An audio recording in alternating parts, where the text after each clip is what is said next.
Ayan po mga ka-followers, dito na po tayo ngayon sa pagkukunan ko ng balot ng aking paninda. Ayan na po. Ayan po. Ayan. Kukuha po tayo ng paninda ng balot dito. Ayan. Yung mga tao ba? Yung mga tao dyan lahat. Mga customer. Ayan. Yan po yung balot namin na kinukuha rito.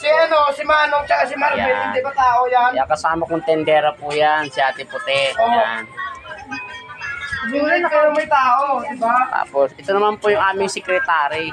Treasurer naman. Treasurer pala. Hawak ano, kayamanan. Ayun, Uy, nagpa-vlog na rin. siya po yung ng balot.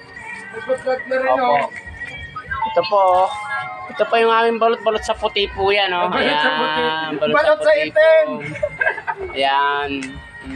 Balot sa itim, hindi balot sa puti. Napakaraming balot. Luto na po yan pag kinukuha po namin dito. Ayan po si Kuya GC. Kuya GC. Siya po yung nangangasiwa ng balot dito. Ayan. Ayan. Kaway-kaway naman po sa mga may kamayon. Supporter. Ayan. Paano mga panalaman pala pag balot sa puti yung balot? Paano, pag nakatago na yung puti niya. Nakatago. Yung sa may sabaw nga pala, paano pa nalaman nyo kung may sabaw o tuyo? Ano siya, pag sinilaw mo, malalaman mo yan. Pag sinilaw yung penoy na sabaw. Okay.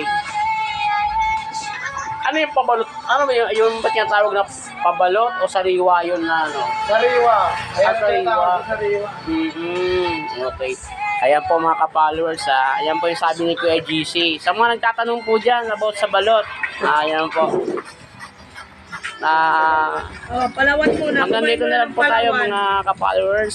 Thank you for watching po. Magandang hapon po sa inyong lahat.